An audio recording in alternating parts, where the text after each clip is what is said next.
44వ పాఠం నిజం. ఒక మేక అడవిలో మేత మేస్తోంది. అప్పుడు ఓ పులి వచ్చి దానిమీదికి దూకింది. మేక తప్పించుకుంది. తిరిగి పులి దూకబోయింది.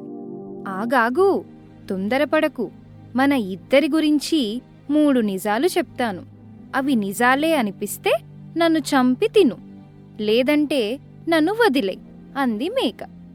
ప్రాణం మీదకు వచ్చిన సమయంలో కూడా ధైర్యంగా మాట్లాడిన మేకను చూసి పులి ముచ్చటపడింది.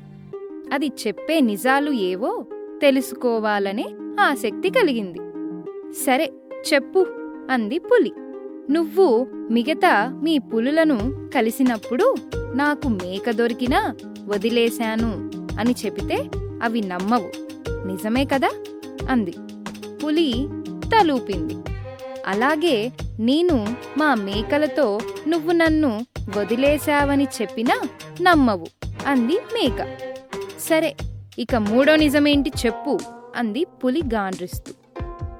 మనిద్దరం కలిసి చాలాసేపయింది, అయినా నువ్వు నన్ను చంపకుండా మాట్లాడుతున్నావు. దీన్ని బట్టి ఇప్పుడు నీకు ఆకలిగా లేదు, నిజమే కదా అంది మేక. నిజంగా నువ్వు తెలివిగలదానివి, అందుకే చంపకుండా వదిలేస్తున్నాను. మళ్ళీ కలిసినప్పుడు మన మధ్య మాటలు ఉండవు అంది పులి. మరో నిజం ఏమిటంటే పొరపాటున కూడా మరోసారి నీ కంటపడను అంటూ మేక పరుగు తీసింది.